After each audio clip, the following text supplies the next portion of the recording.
Hello students, welcome to the channel Physiology Redefined. You all know now that there are different types of blood cells, RBC, WBCs, different types of WBCs and the platelets. Now this question can come in your mind that where from these blood cells are formed and how these blood cells are formed. How these different types of blood cells are formed and where from these are formed. So in this video I will talk about the basic aspects of that process, that is blood cells formation. And the process is known as hemopoiesis. So hemopoiesis is the mechanism, physiological mechanism by which different type of blood cells are formed, are developed. So in this video I will try to explain the basic aspects of the hemopoiesis, and that is the stages and sites of hemopoiesis. That is, what are the different stages by which a mature specific blood cells are formed and from where these blood cells are formed. That is stages and sites. So please watch this video till the end to get a clear picture on the stages and sites of hemopoiesis. Those who are new in this channel, please subscribe the channel so that all the upcoming lectures you can see at the earliest, and don't forget to share it to your video if you like this class. So let us now talk about the stages and sites of the hemopoiesis. The different type of blood cells are formed by a mechanism which is known as hemopoiesis. So hemopoiesis is the process of formation of different type of blood cells in different stages. What are those stages? So first stage of the hemopoiesis. So regarding the stages, first stage is known as the Mesoblastic Stage.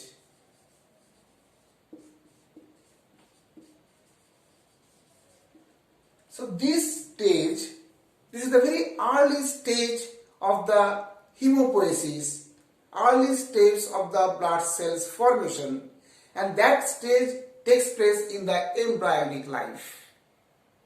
So what's happened? In the embryonic life, the blood cells are started to develop from mainly the yolk sac. So in this Mesoblastic stage, that is in embryonic life, what's happened? These blood cells are formed mainly from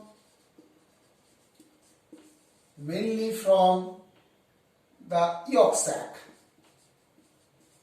because the embryo is at this stage in the developing form.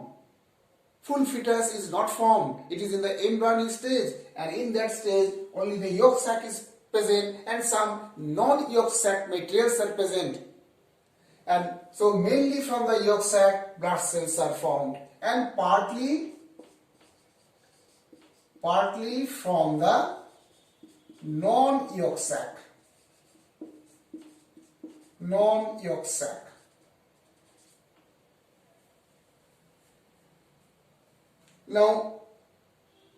in this stage what's happened?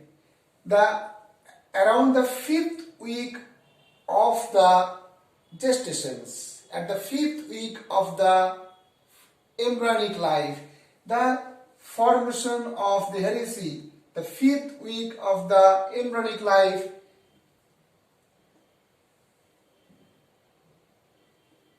around 5th week of the, around the 5th week of the embryonic life, what's happened? There is a formations of the blood cell starts, that is in the mesoblastic stage. Mesoblastic stage. So this is the graph for mesoblastic stage.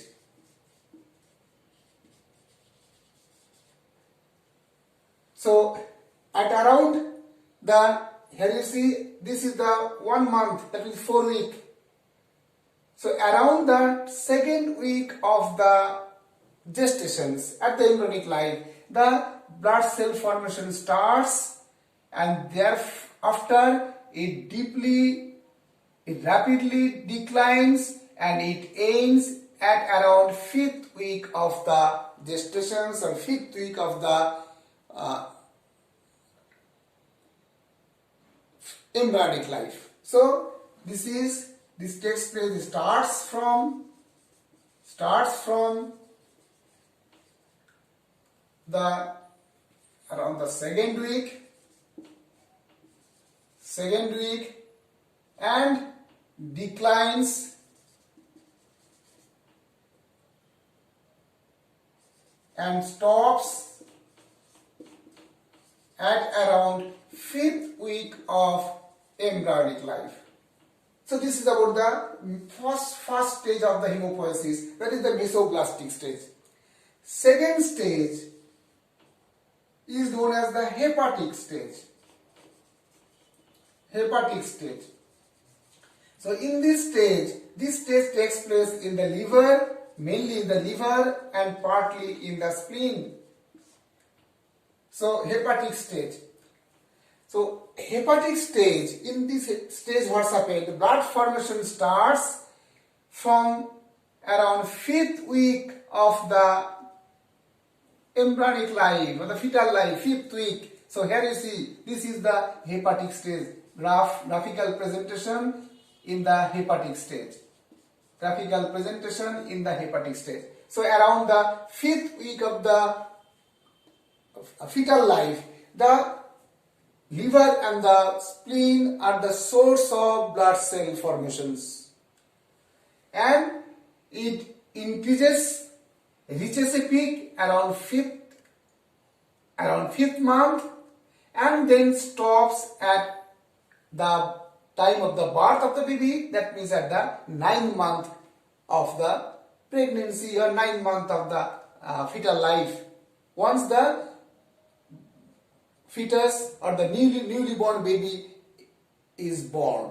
So till that end, till that part, the liver and the spleen are the source for hemopoiesis or blood cell formation. So it starts from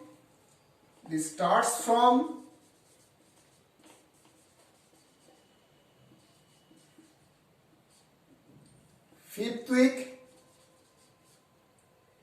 rises rapidly, reaches peak at 5th month, then declines and ends or stops at birth of the baby. So this is the stage which is known as the hepatic stage, that takes place in the liver and the spleen, mainly in the liver and partly in the spleen. And then is the third stage, or the last stage of the hemopoiesis, that is known as the medullary stage.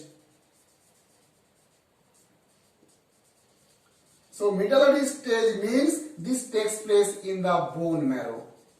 So now after birth, the bone marrow is the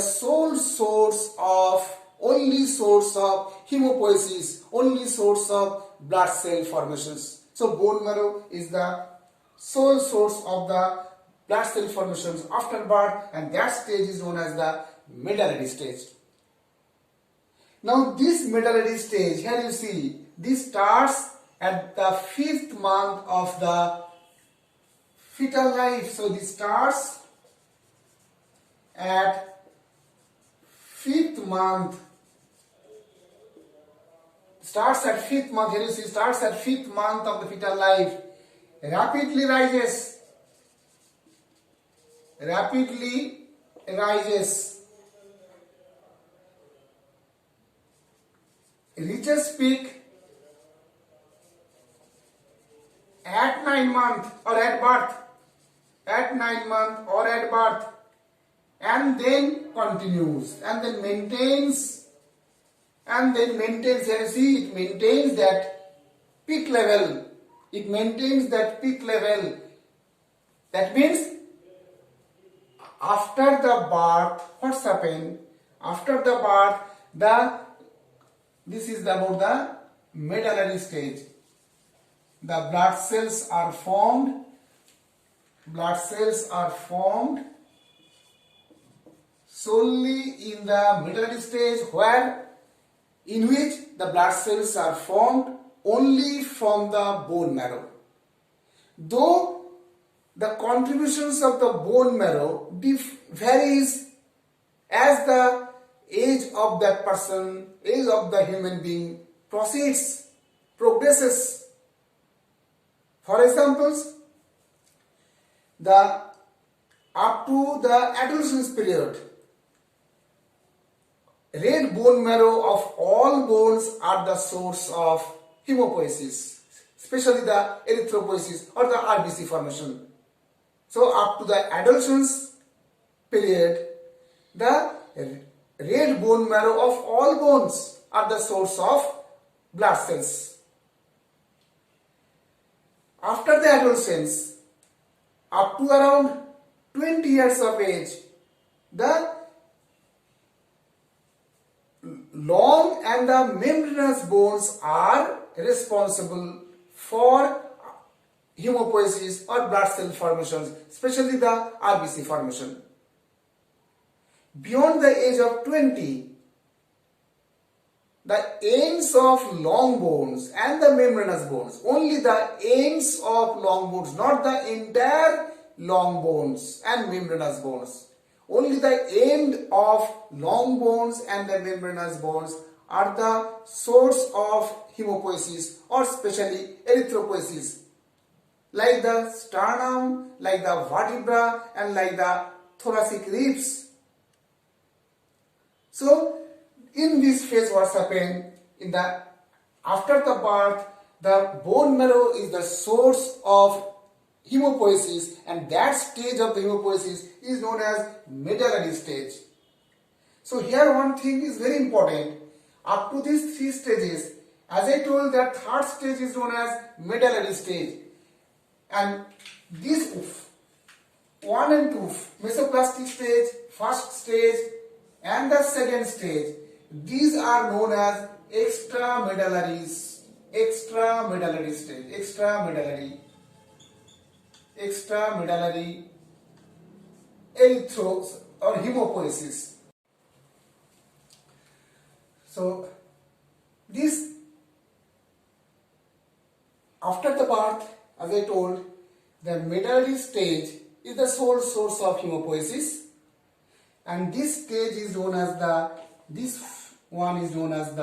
medullary hemopoiesis. Medullary hemopoiesis. So medullary hemopoiesis after birth is the physiological, whereas the extramedullary hemopoiesis after birth is non-physiological or abnormal phenomena. Non-physiological. So after birth, what's happened?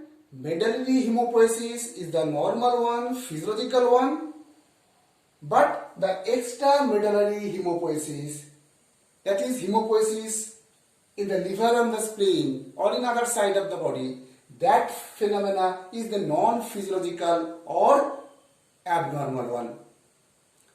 But here one thing is very important, that as I told that after birth the bone marrow of the bones are the source of hemopoiesis.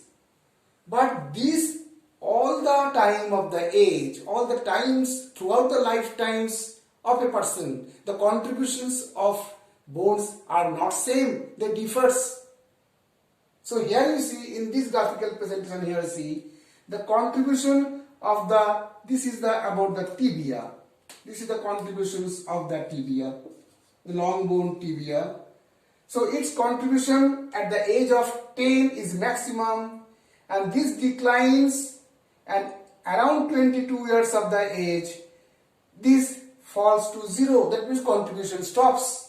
Contribution of the tibia stops at the around age of 22. This is the graphical presentations for the femur.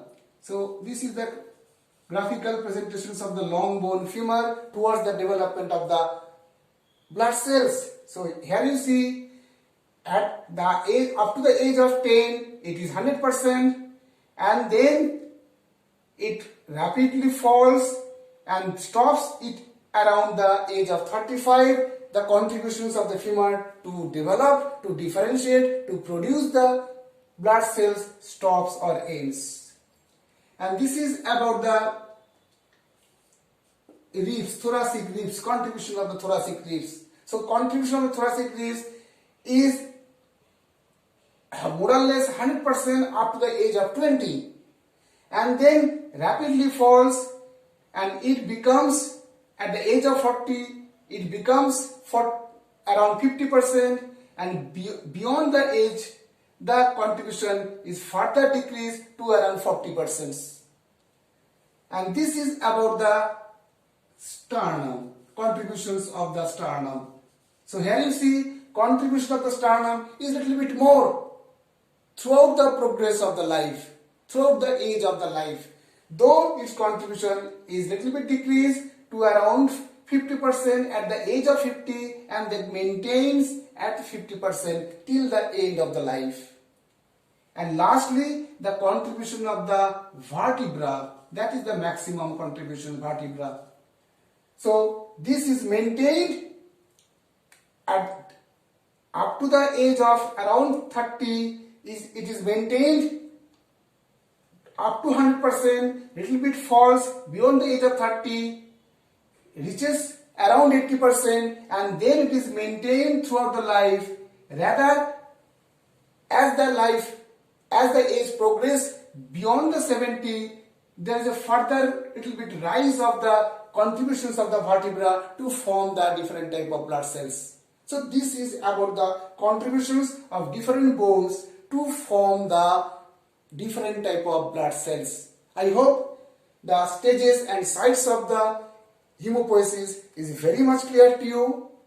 If it is clear, if the concept is clear, please share this video to your friends, press the like button, and those who are new to this channel, please subscribe this channel.